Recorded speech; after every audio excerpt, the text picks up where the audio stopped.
Assalamualaikum warahmatullahi wabarakatuh. Selamat siang semuanya. Apa kabarnya hari ini? Suara saya terdengar tidak ya, teman-teman? Terdengar, Bu. Terdengar. Oke. Saya boleh minta on cam nggak ya?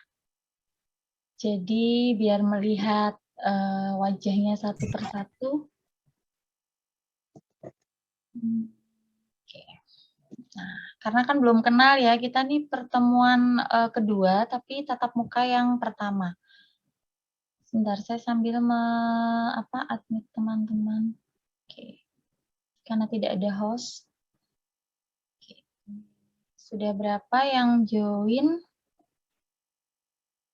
35 ya, 36 dengan saya. Oke, ini ada lagi waiting room sebentar. Oke.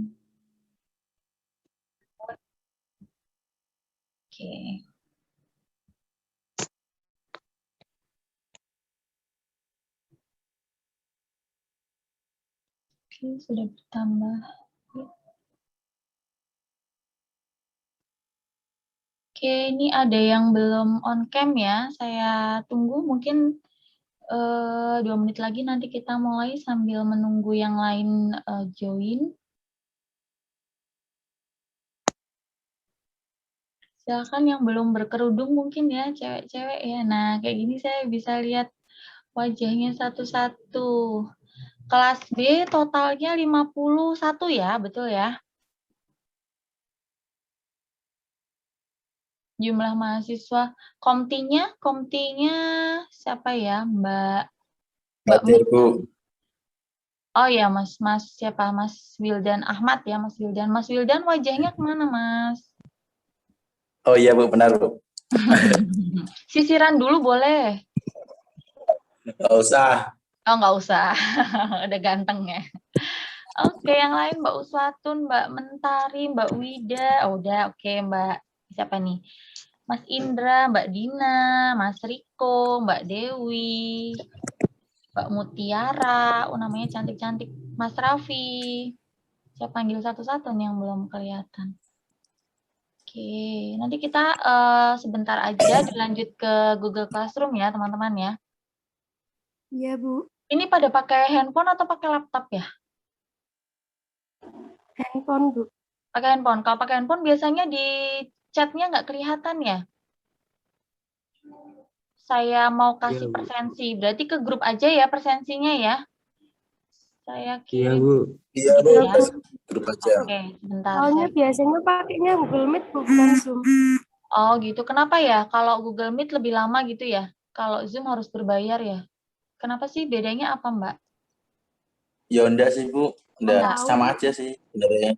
Cuman kalau Google Meet kan biasanya kalau ada yang chat, nanti ada penjelasan itu loh, Bu, keluar notifnya. Keluar notis ya. Kalau Zoom, kalau pakai handphone susah ya, nggak tampil ya. Oke, baiklah Belum nanti. tahu, Bu, baru sekali ini Oh, soalnya. baru sekali ini. Oke, baik-baik nanti. Nah, sebentar saya cek ini dulu, masuk ke room dulu. Mau kirim. Oke, itu Google Form-nya saya kirim. Coba dicek. Ini silahkan nanti teman-teman bisa mengisi sambil jalan materinya ya. Oke. Kita mulai aja. Bismillahirrahmanirrahim. Mudah-mudahan yang dalam waktu yang singkat ini ya, jadi tidak terjadi kendala dan nanti kita lanjut dengan Google Classroom untuk diskusinya. Oke. Saya langsung share materi aja. Nah, materi saya di mana? Sebentar. Materi saya ada di mana ya?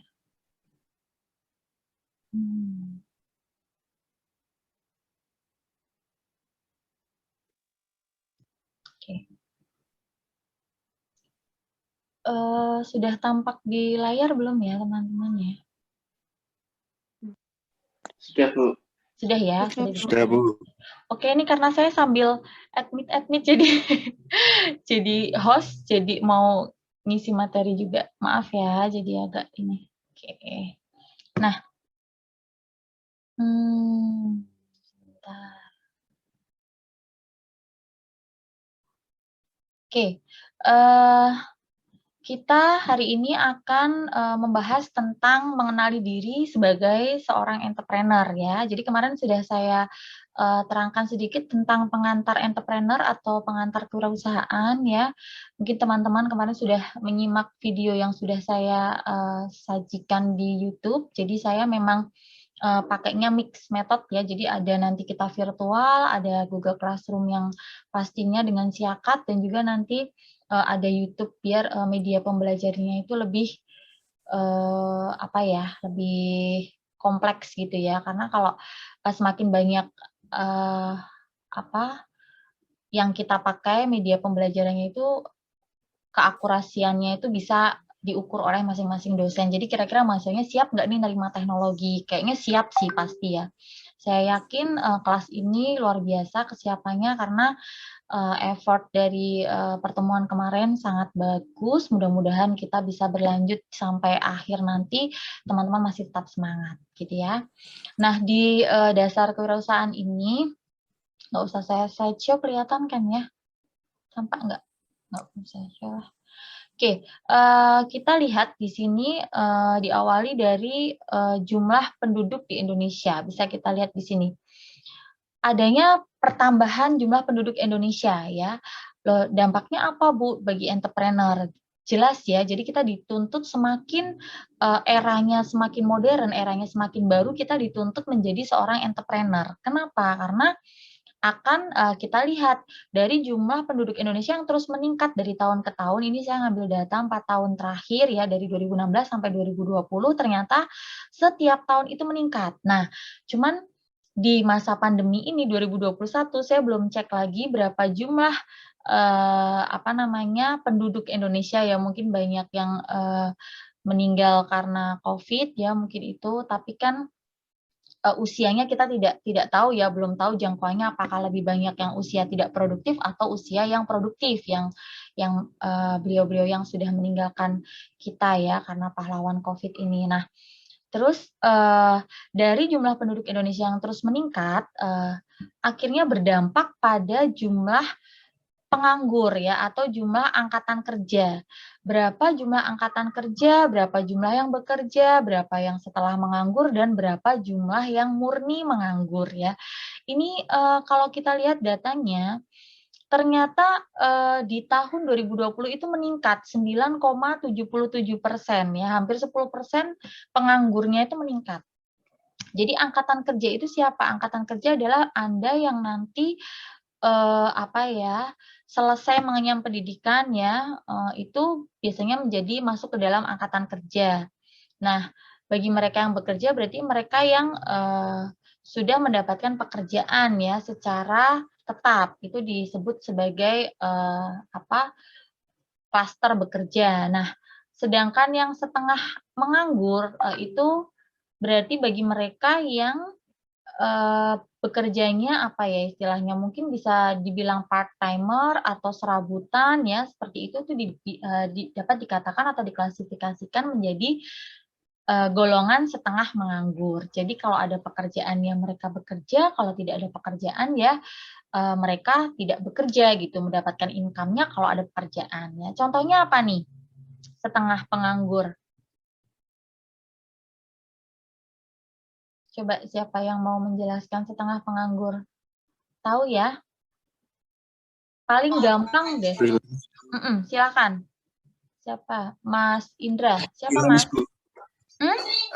Contohnya seperti freelance Bu, kayak desainer gitu Bu biasanya. Nah, betul, bisa seperti pekerja freelance ya. Jadi atau mungkin pekerja di outsourcing itu masih dianggap setengah penganggur ya. Di outsourcing, tahu ya outsourcing ya. Jadi perusahaan itu sekarang nggak mau rugi. Mereka daripada mencari pekerja tetap cukup nih sekian orang saja, udahlah 50 orang cukup, tapi outsourcingnya pakai 40 orang misalkan gitu.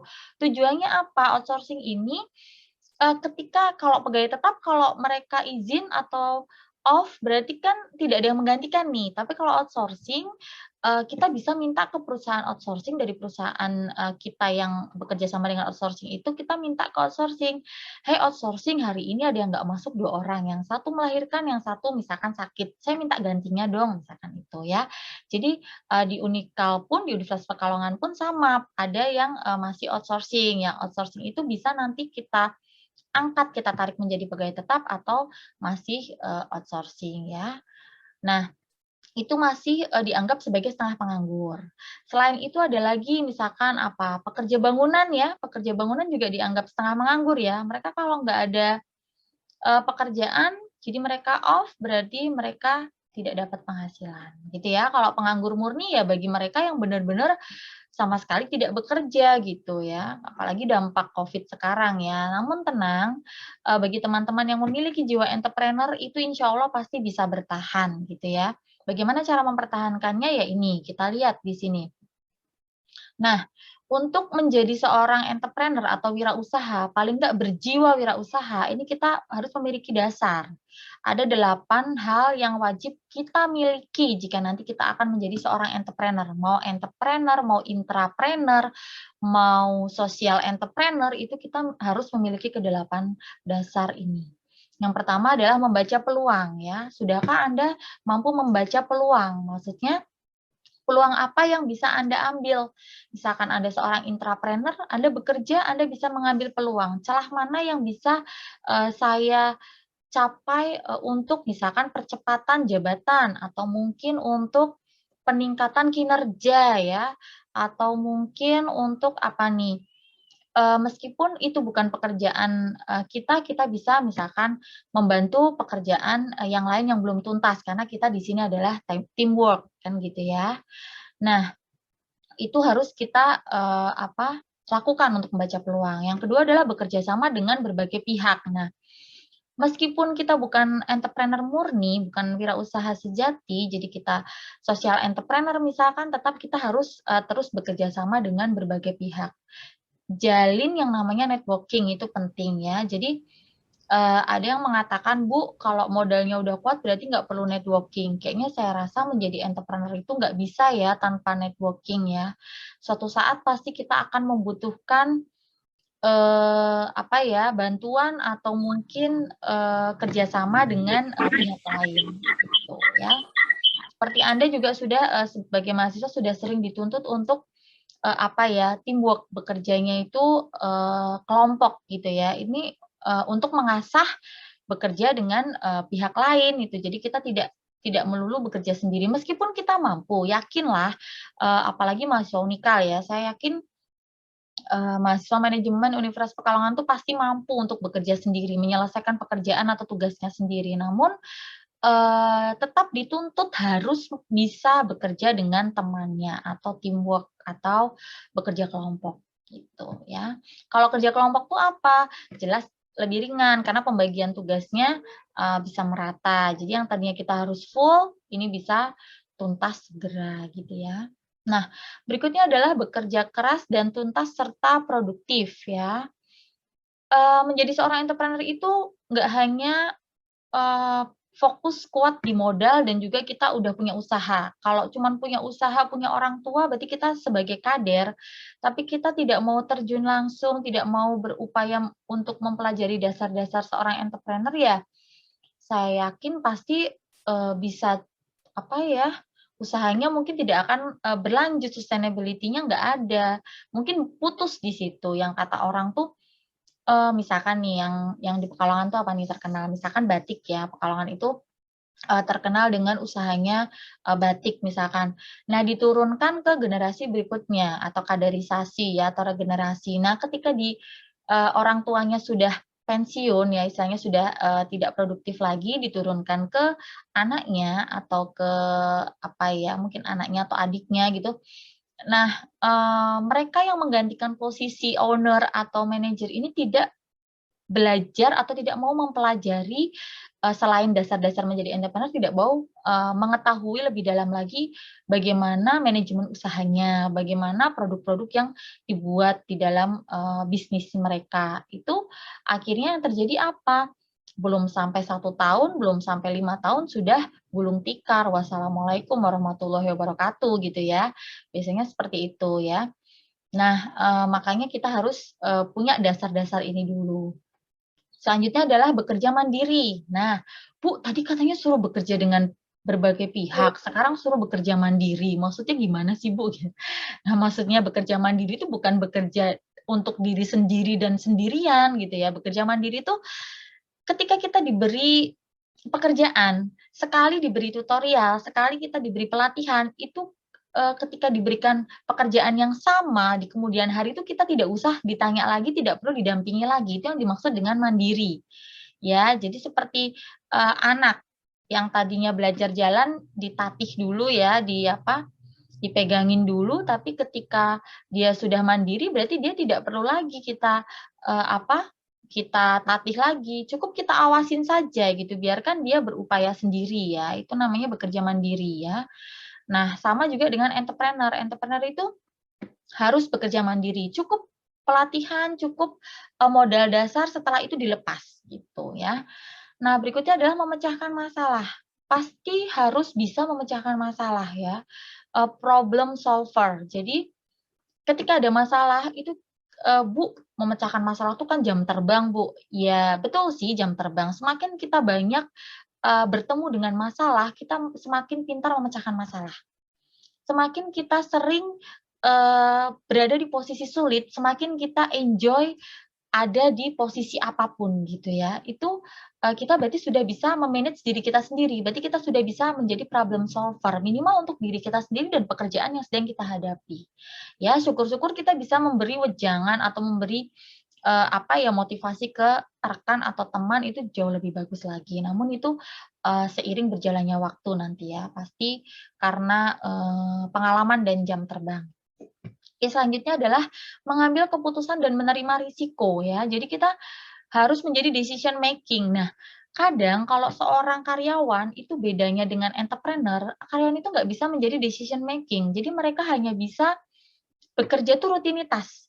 Kerjaan hari ini itu, kerjaan besok ya itu, besoknya lagi ya itu, balik lagi ke itu lagi, belum selesai kerjain lagi kan gitu. Tapi pulang mereka tidak membawa pekerjaan. Nah, berbeda dengan kita yang memiliki jiwa entrepreneur. Coba bayangkan, seorang karyawan tapi dia memiliki jiwa entrepreneur, berarti disebut sebagai intrapreneur ya. Nah, intrapreneur itu pasti misalkan dia pekerjaan belum selesai. Dia mau kok istilahnya lembur atau membawa pulang pekerjaan daripada dia harus mengulang pekerjaan yang sama di besoknya. Karena besoknya sudah ada deadline atau jadwal yang lain atau schedule yang lain. Ya, itu masuk ke dalam dasar menjadi entrepreneur, berarti kita sudah memiliki salah satu jiwa entrepreneur. Kita bisa mengambil keputusan dan menerima resiko. Gitu ya. Resiko Anda sebagai seorang karyawan kalau harus lembur ya mau nggak mau. Jangan lembur nggak mau, terus bawa kerjaan pulang nggak mau, weekend berangkat nggak mau. Jadi nggak mau semua ya. Kalau kayak gitu berarti Anda belum memiliki jiwa entrepreneur, artinya Anda akan menjadi karyawan yang rutinitas. Ya, kalau saya sih bosen seperti itu ya. Mungkin teman-teman di sini pasti semuanya merasakan hal yang sama. Kalau Bu cuman kuliah gini, kuliah dengerin, nggak ada tugas, nggak diberi bosen misalkan hanya dengan materi di-share aja. Makanya kita harus sebagai dosen juga harus bagaimana caranya mix metode gitu biar nggak bosan mahasiswanya ya. Kita juga mikir keras nih, oh hari ini cukup dengan YouTube, besok dengan virtual kita tatap muka, terus berikutnya kita dengan apa lagi, itu juga harus berpikir. Padahal mengajar itu tidak hanya satu kelas ya, bahkan saya pun kebetulan sedang studi S3 juga, tapi saya tetap mendapat 9 kelas gitu ya, diterima-terimain gitu. Biasanya kalau yang studi lanjut itu cukup 1-2 kelas aja ya untuk pemanis istilahnya karena sedang fokus ke studinya, tapi karena posisinya daring ya mau nggak mau saya terima gitu ya. Sudah, karena itu resiko. Berarti saya sudah memiliki dasar menjadi seorang entrepreneur meskipun saya adalah karyawan atau dosen ya istilahnya bekerja juga kan di institusi gitu. Dosen harus punya jiwa entrepreneur nggak harus, kalau enggak nggak akan berkembang, pasti dia akan downgrade jadi karyawan gitu ya. Oke, next berikutnya adalah mencipta atau menemukan hal baru. Nah, ini kreatif dan inovatif. Nggak usah mikir inovatif dulu deh, yang penting kita kreatif dulu. Setelah kita kreatif, nanti kita akan menemukan inovatif. Ya, berkreasi. Kalau ini sudah ada yang membuat, ya kita berkreasi yang lain gitu ya. Jangan suka copy paste lah. Belajar dari ketika kita mengerjakan tugas. Mengerjakan tugas jadi kerjakan aja sesuai dengan apa yang saudara ketahui, apa yang saudara bisa searching, apa yang bisa saudara temukan di buku, misalkan seperti itu, atau literatur lain dari jurnal dan lain sebagainya. Nah, tidak usah copy paste. Ketika Anda senang dengan copy paste aja nilaiku bagus gitu, dosennya saking banyak yang mahasiswa nggak bisa mikir nih mana yang nyontek, mana yang dicontekin gitu ya. Terus akhirnya nilainya sama, saya nyontek aja dapat A, Bu. Akhirnya keterusan nih. Nah, ya, keterusan, nggak ketahuan gitu. Jangan sampai Indonesia jadi citranya jadi buruk ya, terutama mahasiswa yang habitnya seperti itu. Karena Anda nanti akan jadi penerus bangsa, jangan sampai nanti penerus bangsanya gagal gitu ya. Oke. Nah, berikutnya adalah bekerja efektif dan efisien. Nah, tepat guna dan hemat waktu, hemat biaya ya. Jadi saya tuh termasuk orang yang efektif dan efisien. Saya nggak senang mengulang sesuatu hal yang berkali-kali gitu. Misalkan kerjaan ini ya udah dituntasin gitu. Dan saya pun bisa melakukan pekerjaan dalam waktu bersamaan. Ya mungkin nanti teman-teman akan belajar seperti itu. Saya yakin pasti bisa. Cuman memang butuh waktu ya untuk penyesuaian. Saya dulu nggak bisa mengerjakan itu ketika jadi mahasiswa juga fokus ngerjakan satu ini tugas ya udah, kalau belum selesai saya nggak akan selesai gitu. Nggak akan bisa menyelesaikan. Ini ada yang mencoret. Oke, jadi gitu ya. Berikutnya, oke, ini adalah kemarin yang sudah saya sampaikan ya, entrepreneur mindset ya. Jadi ada karyawan, intrapreneur, entrepreneur, dan social entrepreneur. Ini teman-teman nanti bisa dibaca atau dipelajari lebih dalam. Tadi sudah saya sedikit singgung tentang karyawan dan intrapreneur, juga entrepreneur, ini perbedaannya seperti apa. Dan yang terakhir adalah social entrepreneur. Jadi dia ini mungkin lebih banyak di organisasi gitu ya. Kalau orang tergabung di organisasi ya, misalkan itu biasanya pasti memiliki jiwa entrepreneur, apalagi pengurus nih ya, yang ada di kepengurusan misalkan gitu. Nggak bisa kalau nggak memiliki jiwa entrepreneur, karena apa? Karena seorang pemimpin itu harus bisa, yaitu tadi, memanage organisasinya dengan baik, ya, mengambil resiko, terus ada pertimbangan dan lain sebagainya, berpikir kreatif nih harus diapakan nih ke organisasinya macet gitu misalkan ya. Itu seperti itu, nanti bisa dibaca sendiri. Nah, berikutnya adalah pola pikir dari entrepreneur. Pola pikirnya adalah yang pertama menonjol dalam banyak hal ya. Biasanya udah tampak nih calon-calon entrepreneur ini biasanya sudah mulai terlihat gitu ya. Terus yang kedua adalah berkarakter ya, berkarakter dan produktif, jelas ya, harus produktif gitu. Seperti saya juga dituntut untuk produktif gitu. Maksudnya kalau dosen itu kan ada penelitian, ada pengabdian. Kalau kita stagnan, diem aja, nggak melakukan penelitian, berarti kita tidak produktif gitu ya. Terus nanti dapat apa? Ngajar aja. Kalau ngajar aja jadi guru dong. Kalau dosen kan harus selain mengajar harus ada penelitian, tridharma ya, harus ada pengabdian kepada masyarakat dan harus balance gitu. Nah, berikutnya adalah berusaha mencari second ways di setiap kesulitan. Jadi ketika ada plan A, plan B, plan C, mungkin teman-teman sudah mendapat ilmu ini sejak sekolah menengah mungkin ya, pertama ya SMP biasanya sudah diinformasikan bahwa ketika kita ada suatu planning, kita harus punya second ways. Jadi plan A tuh punya plan B minimal. Syukur-syukur ada plan A, plan B, plan C. Jadi kalau plan A gagal, kita punya plan B.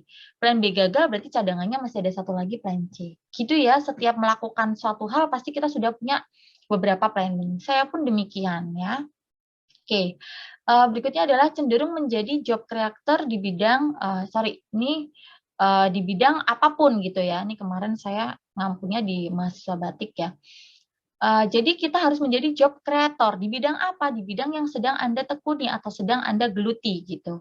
Jadi kalau misalkan Anda fokus di bidang pemasaran, ya sudah jadi job creator di sana. Gimana caranya menciptakan pemasaran yang ideal untuk saat ini? Oh, di era pandemi idealnya apa sih pemasarannya, seperti itu ya. Itu harus berpikir seperti itu. Pola pikir yang positif jelas, kita harus menjadi positif positive thinking dan mungkin jadi positive vibe seperti itu ya. Jadi nggak pernah berpikir negatif. Ketemu orang tuh positive thinking, tapi meskipun positive thinking kita tetap hati-hati karena kan kita tidak tahu ya dunia luar seperti apa. Tapi utamakan kita berpikir positif. Ketika kita berpikir positif, itu akan mentransfer ke energi itu akan mentransfer ke diri kita dan hasilnya tuh akan positif pula gitu. Tapi kalau kita sudah negatif duluan, itu hasilnya biasanya cenderung ke negatif. Coba kalau nggak percaya nanti Anda coba ya yang itu ya.